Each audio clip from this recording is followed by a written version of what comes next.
That'd be good. Coach, we always like to ask the coaches what they think of their position group so far through camp. So what are your thoughts? Yeah, the kids have been working hard and they're doing good. I mean, obviously, there's some holes to fill from last year, but guys they're working hard and they're willing and they're doing a lot of good things. So it's been good. It's been really good up to this point. I want to ask you about your personal relationship with Cam, who's been here your whole range. Just what you think of him as a player and a person. I think he's a great kid. I mean, really, really good kid. Got a chance to know his father as well over the past couple of years, and just seeing him and he is an example that I use in a lot of when I'm talking to a lot of kids, because you get the full package. You get a good player, you get a great kid, you get a great student who's already graduated. He's kind of got all of his ducks in a row, and my hat's off to his mom and his dad and his family, because they've done a great job with him. And I think the biggest deal with we talk about in coaching is kids don't really care about what you know until they know you care, and Cam knows that we truly care about him and his family, and it's been a great relationship. He's kind of creating a long-term legacy here by staying the whole time. Yeah. And I think Travis and maybe Ben Souders both told us that he had offers with more money and stayed here. So maybe what does that say about him? What do you expect from him this year? More money is that's to say the least. I mean, he had some major stuff going on, and he chose us to stay here, and he believes in what we're doing. He believes in what we're doing in the D-line room. He's and a lot of times, people in this business now is become such money driven that it's all about how much this and how much that, and they really don't get a chance to know the kids. That is more about than that kid than the money.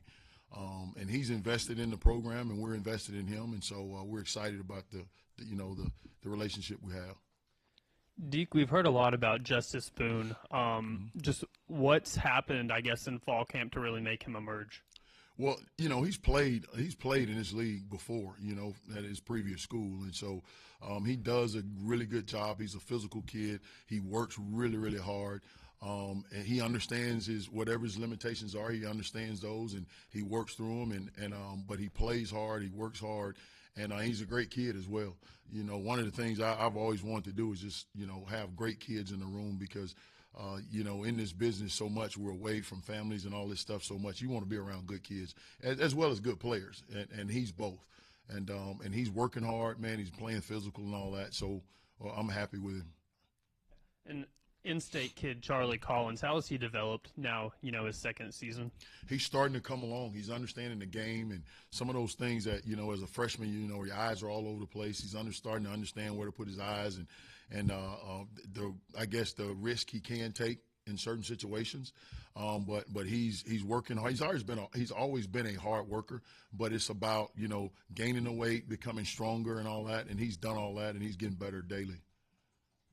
Justin, we didn't hear a whole lot about him in the spring. What's been different from spring to fall camp with him? Well, Boone is. I mean, he's just.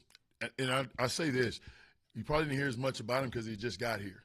But as he started to come through and he started to be consistent in everything he's doing, and he started to learn the system, and he started to understand the way we do things here, he started to become a guy in the forefront of what we're doing. But he's playing really well right now. He's playing hard, and right now I'm just he's rotating guys around to find the best combination right now. A couple other guys who just got here, I guess, Philip Lee and Ken Talley, freshman. Is Keandre Johnson? Is he working at DN or end? Yeah. Well, he's at DN. DN, yeah. So Keandre and Frank Mulipola. I'm not sure if I'm saying that name. Yeah. I call him Frank because I don't want to insult him by trying to. Right. Like I did. I gotta still learn it to say exactly the way it's supposed to be said. Yeah. If you could just let us know what your impressions are on those two older guys and then the two freshmen. Well, Tally and Lee. I mean, they've done a good job. I challenge those guys because it's different playing in this league, and I don't care what anybody says. It's just different playing in this league up front. And I challenge those guys daily on playing physical. And they play hard. There's never been a question about that. But just being able to play physical, hold the point, rush the passer, and things like that. I mean, I challenge those guys daily. So they're getting better, and they're understanding on all that. Now, Keandre's still young. He's learning things as they go. Frank is he's an older kid, but there's some limitations on things where he came from and all that. So he's still learning as well. But I think all of them are getting better, and they're learning daily. And it's good with I guess being in camp. You have all the meeting time and all that stuff, so you get a chance to do a lot. And we're coming along. We're coming along. Yeah, and Trent's been good.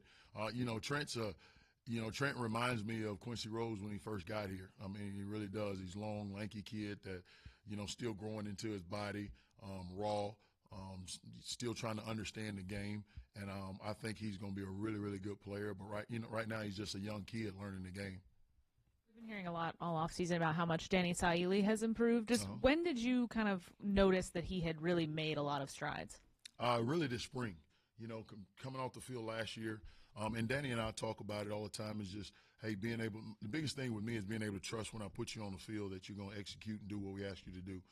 And when he coming from last fall into the spring, we talked about that, and we had conversations about that. And man, he made some major strides this spring, becoming a guy that was more disruptive, that kind of understand what he could do and what he couldn't do. And then he's really kind of carried over from the spring. Now I'm challenging him to take it to another level. And so, but he's done a good job. Can you kind of take us through the moment when you first saw Justice in the portal and knew that you wanted to go after him? Yeah, well, a lot of times it's a big profession, but it's such a small profession as well. I saw him in the portal. We watched his film, really liked some of the things he did. We knew that we were going to need, we were losing some DNs, and we needed some kids that could hold the point and also be good run stoppers and also rush the passer. A guy that really coached him, was a quality control guy at his previous school. I know personally. I reached out to him, asked, hey, tell me about this kid. What type of kid is he? And I got nothing but praise about who he is and the way he works. And man, he's been living up to that from the day he stepped on campus. Obviously, stiff competition at defensive tackle. What are some things where a guy like David Oki needs to do to get top snaps? Well, to me, it's just I use the word strain all the time with the guys. I mean, he's a really, really good talent. He's physical. He's twitchy. He's explosive. We talk all the time about straining to the very end, and straining meaning, hey, finish getting off that block, that one extra step that I have to take to get to the quarterback, or that one more flip in my hips to be able to give me a chance to get to the quarterback. Strain to the very end. And it's not just him. That's with everybody in the group. We do that every day. And even with our practices, you have to strain in our practices because we play with that tough mindset. Quincy's been a staple in there as well. I mean, how ready do you think he is for taking that step up in playing time this year? Yeah, I think he's ready. I mean, he's he kind of came along his first year, a lot of special teams. This past year, he kind of, he played a good bit, and he had great guys in front of him that he can see how things worked, and he did that. And this spring, he had a really good spring. And now, I think he's kind of settled in to where he is right now. He understands. He feels confident in what he's doing, and he's playing fast. Landon and Eric, two of the guys that left, they were so good at both rushing the passer and defending the run. Do you think this year's group has that capability where you can have guys that are really good at doing both, or might it be interchanging pieces and having guys fill in specific roles this year? Well, ideally, you like to have a guy that can do both, and even with. We have guys that can do both, but there'll be certain situations where we'll mix and match to get the best fit on the field for that situation. But obviously, because we don't, Quincy Rose is the only 6'7", 6'8", 280-pound kid at DN that we have compared to Landon Jackson from last year. There are other guys that can do it, but they're not of that same stature. But we'll be fine. We'll be fine. We're gonna get after the quarterback, and we'll be able to play the run well. And so we feel good about where we're at. With the pass rush specifically, what are some things you're looking for over the next couple weeks that maybe guys can separate themselves and show, hey, we can be in this third down package. We're good at getting after the quarterback. Well, you got to win one-on-ones. I don't care who you are. If I put you on the field and you're in a one-on-one situation, I expect you to win. And that's how you separate yourself, because rarely do you set things up where guys just totally come free and all that. So when you're in a situation, when you're in a one-on-one situation, you got to be able to win that rep.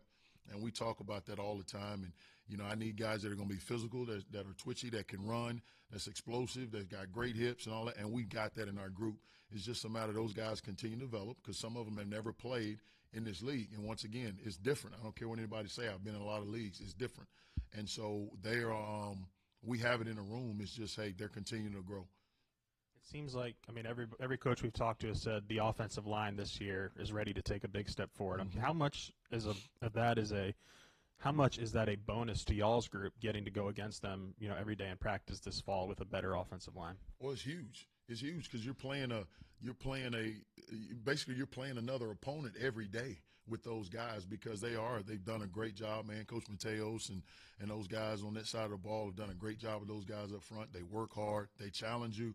They really, really grind. And I mean, they're true old linemen in their mindset. And so it's really good for our guys, because there are days where, hey, that we get beat up at times, and that's good because we need to grow up. And we've done that, this fall. We've done that this spring, and we've gotten better every day. And we're starting to see the fruits of that. Cam missed the entire spring with that elbow. So what's it just been like having him back completely healthy and ready to go for this season? It's been great. You know, it's been great having him back. And I didn't hesitate when that opportunity, when that conversation came up about, hey, listen, we think we want to do this. Hey, go ahead. I know who you are. I know what you do. I've seen it.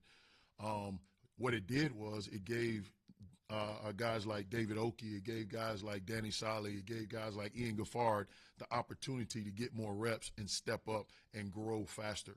And that's been huge. And I think that's why we're at a situation where we are now, and we feel better about where we were. He's kind of a rare breed. He's been just going in his 5th season with you guys. Right. Just what has that loyalty meant to you and kind of everyone else in the room? It's great. It's awesome, man. You know, it's awesome. Like I said, nowadays college football is so money driven. It's really, really refreshing to have a kid that's really in it for the right reasons. And I'm not saying the money's not. I mean, because I don't get in those conversations. But it's great to have a kid to say, hey, Coach, I believe in you. I believe in what we're doing here, and I'm going to stay and I'm going to grind and we're going to work.